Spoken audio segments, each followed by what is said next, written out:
Alhamdulillah. Louange à Allah, connaisseur de l'invisible et du visible, maître et détenteur de toutes choses.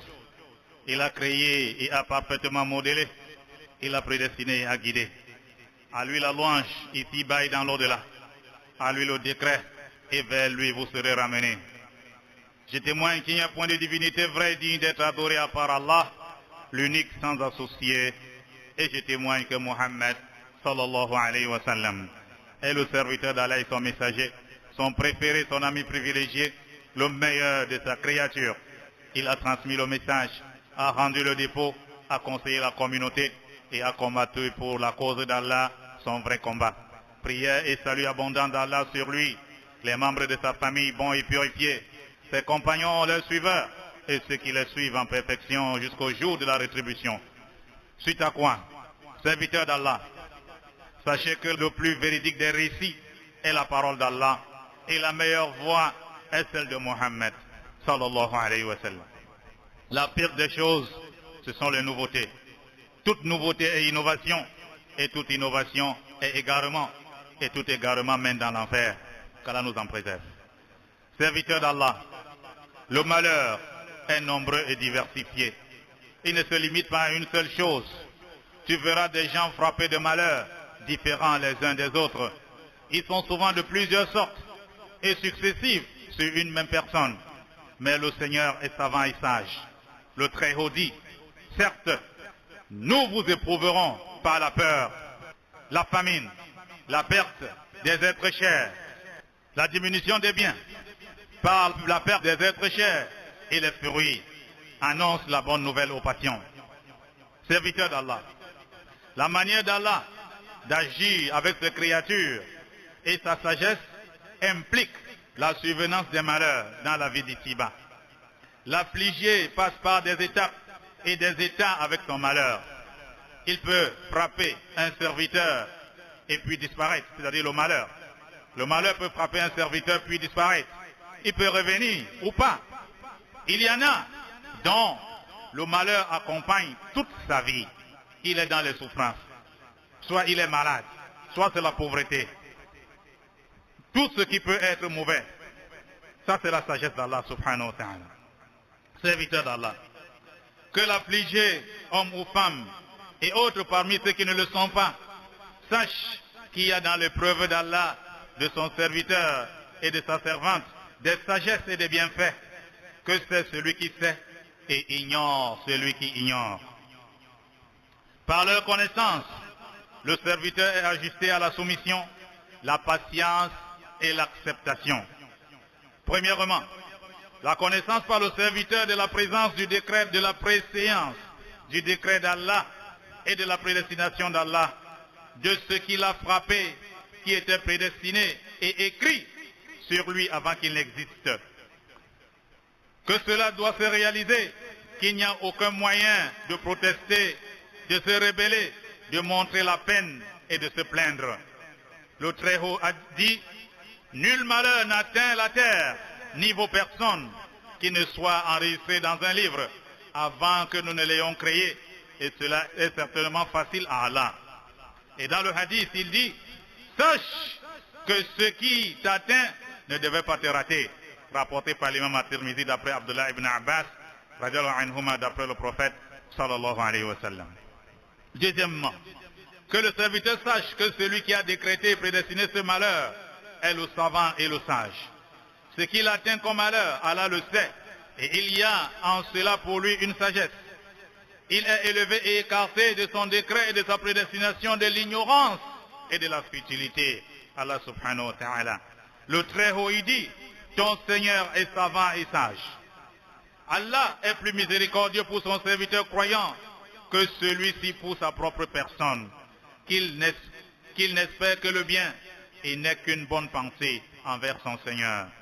Troisièmement, que le serviteur ait constamment en pensée les nombreux bienfaits d'Allah sur lui. S'il a pris de lui un peu, il lui en a donné beaucoup. Qu'il regarde celui qui est plus bas que lui. Cela est plus adéquat à ne pas mépriser les bienfaits d'Allah. Quatrièmement, que le serviteur sache que le malheur est un signe de l'amour du Seigneur. pour ce qu'il y a en cela comme élévation en degré, effacement des péchés et précipitation du châtiment dans ce bas monde, avant l'au-delà. Que le serviteur soit certain qu'il y a sous le malheur une gratification et que son Seigneur est savant, sage et très miséricordieux. Abu Huraira qu'Allah l'agrée a raconté que le messager d'Allah, sallallahu alayhi wa sallam, a dit: le croyant ou la croyante ne cesse d'être affligé dans sa personne, son enfant et son bien, jusqu'à ce qu'il rencontre Allah sans péché, rapporté par At-Tirmidhi. Abu Saïd et Abu Huraira, qu'Allah les agrée tous les deux, ils disent que le prophète sallallahu alayhi wa sallam a dit: aucune fatigue, épuisement, souci, tristesse, nuisance et chagrin n'afflige le croyant, même pas une épine qui le pique, sans que par cela Allah n'expie ses péchés. Rapporté par Al-Bukhari et Muslim. D'après Anas, qu'Allah l'agrée, le messager d'Allah sallallahu alayhi wa sallam a dit: lorsqu'Allah veut le bien pour son serviteur, il hâte son châtiment dans la vie d'ici-bas. Et si Allah veut le mal pour son serviteur, il retient sa punition à cause de son péché jusqu'à ce qu'il la reçoive pleinement le jour de la résurrection. Allah nous en préserve. Il dit encore Anas, d'après le prophète sallallahu alayhi wa sallam, la plus grande récompense est avec la plus grande épreuve. Autant ton épreuve est grande, autant ta récompense est grande auprès d'Allah subhanahu wa ta'ala. Lorsqu'Allah, le Très-Haut, aime les gens, il les éprouve. Le malheur, c'est un signe de l'amour d'Allah. Celui qui l'accepte aura l'agrément, et celui qui est contrarié aura la colère, rapporté par Tirmidhi. D'après Abu Huraira qu'Allah l'agrée, le messager d'Allah sallallahu alayhi wa sallam a dit: celui pour qui Allah veut le bien, il afflige, rapporté par Al-Bukhari. Sufyan as-Sawri, qu'Allah lui fasse miséricorde, dit: n'est pas érudit, n'est pas savant, n'est pas connaisseur celui qui ne compte pas l'épreuve comme un bienfait et le bien-être comme un malheur. D'après Abu Huraira qu'Allah l'agrée, le messager d'Allah sallallahu alayhi wa sallam a dit: l'homme a un rang auprès d'Allah qu'il ne peut atteindre avec l'œuvre. Il ne cesse de l'éprouver avec ce qu'il déteste jusqu'à le lui faire atteindre. Rapporté par Abu Ya'la et Ibn Hibban. Cinquièmement, que l'affligé homme ou femme sache que le malheur et la patience sur celui-ci est une grande route vers le paradis et d'y obtenir ce qu'il y a comme délice permanent. Anas qu'Allah l'agrée dit: j'ai entendu le messager d'Allah sallallahu alayhi wa sallam a dit: Allah puissant et glorieux dit: lorsque j'éprouve mon serviteur par ces deux choses chéries, les deux choses qu'il aime le plus, je les lui dédommage. C'est-à-dire lorsque je l'éprouve avec ses deux yeux, je prends ses deux yeux, il devient aveugle, je les lui dédommage par le paradis. Rapporté par Al-Bukhari. D'après Abu Huraira qu'Allah l'agrée, le messager d'Allah sallallahu alayhi wa sallam a dit: Allah le Très-Haut a dit: il n'y a de récompense pour mon serviteur croyant lorsque je prends son préféré, son amour, et qu'il espère en ma récompense que le paradis. Atta bin Abi Rabah qu'Allah l'agrée, il dit: Ibn Abbas radiallahu anhuma a dit un jour: te ferai-je voir une femme du nombre des gens du paradis? Je lui dis: si. Il dit: cette femme noire. Elle est venue chez le messager d'Allah sallallahu alayhi wa sallam et lui a dit: j'ai des crises et je me dénude. Invoque Allah en ma faveur. Il dit: si tu veux, tu patientes et tu as le paradis. Et si tu veux, j'invoque Allah et il te guérit. Elle dit: je patienterai. Et elle dit encore: je me dénude au messager d'Allah. Invoque Allah pour moi, pour que je ne me dénude plus. Et le messager d'Allah sallallahu alayhi wa sallam invoqua Allah pour elle. Rapporté par Bukhari et Muslim. Sixièmement, l'exposition, nous avons dans l'épreuve, l'exposition de la réalité de la vie d'ici-bas aux affligés. Quelle est une demeure aux situations changeantes? Son sucre se mélange avec son amertume et sa facilité avec sa difficulté. On ne doit pas s'y attacher ni s'y pencher. Que le délice parfait et la jouissance permanente ne seront que dans la demeure de l'aноblissement du tout miséricordieux, le très miséricordieux. C'est pour cela que les travailleurs doivent œuvrer et les patients doivent patienter. Lorsque la fille du prophète sallallahu alayhi wa sallam envoya lui dire, mon fils est dans l'agonie, viens nous assister. Il envoya lui transmettre le salam et lui dire à Allah ce qu'il a pris, à lui ce qu'il a donné. Toute chose auprès d'Allah a un terme fixé. Sois patiente et expert en la récompense. Rapporté par Al-Bukhari et Muslim. Si telle est la situation, pourquoi le chagrin et la tristesse sur nos malheurs? Septièmement, le malheur est un examen pour le serviteur dans sa religion. Sera-t-il patient ou chagriné? Le Très-Haut, il dit, Alif Lam Mim. Est-ce que les gens pensent qu'on va les laisser dire, nous sommes croyants, sans les éprouver? La sévérité de l'affliction est fonction de la grandeur de la religion. Les personnes les plus éprouvées sont les prophètes, puis les meilleurs, puis les meilleurs. L'homme est éprouvé en fonction de sa religion. Rapporté par An-Nasa'i. C'est une bonne annonce et une consolation. Huitièmement, le malheur est une invitation à l'auto-évaluation. Peut-être le serviteur a été négligent à l'obéissance de son Seigneur et s'est détourné de sa voie. Allah l'y ramène par ce malheur afin qu'il se répande et revienne à lui. Le Très-Haut, Allah, il dit, nous avons certes envoyé des messagers aux communautés avant toi. Ensuite, nous les avons saisis par l'adversité et la détresse. Peut-être imploreront-ils la miséricorde. Pourquoi donc, lorsque notre rigueur leur vint, n'ont-ils pas imploré la miséricorde? Mais leur cœur s'était endurci et le diable enjolivait à leurs yeux ce qu'ils faisaient.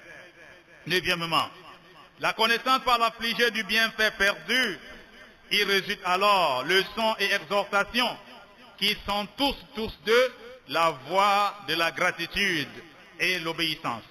Dixièmement, il y a l'exposition publique aux yeux des gens par le malheur de ces différentes sortes, la puissance d'Allah sur sa création. Il atteint qui il veut par ce qu'il veut, détourne de qui il veut ce qu'il veut, afin de provoquer en eux l'humilité, la quiétude, le retour repentant, la peur et l'espoir, pour qu'ils obéissent à son ordre et s'éloignent de ses interdits. Serviteurs d'Allah, ce qui repousse et lève le malheur, c'est l'invocation, l'aumône et la patience. Quant à l'invocation, elle repousse et lève l'affliction et le malheur. Dans le hadith authentique, le prophète sallallahu alayhi wa sallam a dit, ne repousse la prédestination que l'invocation, rapporté par Tirmidhi. Combien d'affligés ont invoqué Allah, insisté et se sont humiliés devant lui? Allah leva ce qu'ils avaient et les rapprocha de lui. Quant à l'aumône, c'est le hadith du prophète sallallahu alayhi wa sallam qui dit, soignez vos malades par l'aumône, rapporté par Al-Bayhaqi. Al-Bayhaqi et Abu Daoud rapportent d'après Abdullah, c'est-à-dire Ibn Mas'ud, que le messager d'Allah, sallallahu alayhi wa sallam, a dit, soignez vos malades par la sadaka, l'aumône. Soignez vos malades par la sadaka. Faites beaucoup de sadaka. Ça c'est le secret. Protégez vos richesses par la zaka. Protégez vos richesses par la zaka et apprêtez l'invocation pour le malheur. La troisième chose, c'est l'endurance et la patience. C'est un fleuve qui n'a pas de berge. En effet, Allah nous a ordonné de solliciter de lui l'aide et nous a promis d'être avec nous si nous patientons. Il dit, ô les croyants, cherchez secours dans l'endurance et la salat, car Allah est avec ceux qui sont endurants. D'après Abu Yahya Suhaib bin Sinan, qu'Allah l'agrée, le messager d'Allah sallallahu alayhi wa sallam a dit que la situation du croyant est étonnante. Toutes ces situations sont un bien et cela n'est pour personne que le croyant. Une fortune l'atteint, il est reconnaissant, c'est un bien pour lui. Une misère l'atteint, il patiente, c'est un bien pour lui. Rapporté par Muslim. Dans le hadith d'Abu Saïd al-Khudri, qu'Allah l'agrée, il est venu la parole du messager d'Allah sallallahu alayhi wa sallam qui dit, celui qui endure, Allah le fera endurer. Aucun don aussi meilleur et si vaste n'a été donné à personne que la patience. Rapporté par Al-Bukhari et Muslim. Allah dit dans la récompense des patients, les endurants auront leur pleine récompense sans compter. Il dit encore, ceux-là reçoivent les bénédictions de leur Seigneur ainsi que la miséricorde et ceux-là sont les bien guidés. Qu'Allah dissipe le souci de tout affligé, allège son amertume, élève son rang, pardonne par le malheur ses mauvaises actions, lui augmente les bonnes actions et élève ses degrés. Il détient cela et il en est capable. ثم أكثروا من الصلاة والسلام على سيد الأنام في جميع الأوقات والأيام واعلموا أن للصلاة في هذا اليوم مزية وحكمة وقد أمركم بذلك ربكم بقوله جل شأنه إن الله وملائكته يصلون على النبي يا أيها الذين آمنوا صلوا عليه وسلموا تسليما اللهم صل وسلم وبارك على عبدك ورسولك نبينا محمد الحبيب المصطفى ونبي المجتبى وعلى آله الطيبين الطاهرين وعلى أزواجه الأمهات المؤمنين وارض اللهم عن الخلفاء الأربعة الراشدين أبي بكر وعمر وعثمان وعلي وعن الصحابة أجمعين والتابعين ومن تبعهم بإحسان إلى يوم الدين وأن معهم بعفوك وجودك وإحسانك يا أكرم الأكرمين. اللهم أعز الإسلام والمسلمين اللهم أعز الإسلام والمسلمين وذل الشرك والمشركين واعذل الطغاة والملاحدة وسائر أعداء الملة والدين. اللهم آمنا في أوطاننا اللهم آمنا في أوطاننا وأسي أئمتنا وعلماءنا وولاة أمورنا يا رب العالمين. اللهم أبرم لأمة الإسلام أمر رشد يعظ فيه أهل طاعتك ويقضى فيه أهل معصيتك ويؤمر فيه بالمعروف وينهى فيه عن المنكر إنك على كل شيء قدير. اللهم أصلح لنا ديننا الذي هو عصمة أمرنا وأصلح لنا دنيانا التي فيها معاشنا وأصلح لنا آخرتنا التي إليها معادنا واجعل الحياة زيادة لنا في كل خير والموت راحة لنا من كل شر وأحسن عاقبتنا في الأمور كلها وأجرنا من خزي الدنيا وعذاب الآخرة. اللهم اجعل لنا والمسلمين في كل هم فرجا وفي كل ضيق مخرجا وفي كل بلاء عافية يا ذا الجلال والإكرام. اللهم وفقنا للتوبة والإنابة وافتح لنا أبواب القبول والإجابة. اللهم تقبل طاعاتنا ودعاءنا وأصلح أعمالنا وكفر عنا سيئاتنا وتب علينا واغفر لنا وارحمنا ولأحيائنا وأمواتنا يا أرحم الراحمين. ربنا آتنا في الدنيا حسنة وفي الآخرة حسنة وقنا عذاب النار. سبحان ربك رب العزة عما يصفون وسلام على المرسلين والحمد لله رب العالمين. وقوموا إلى صلاتكم يرحمكم الله.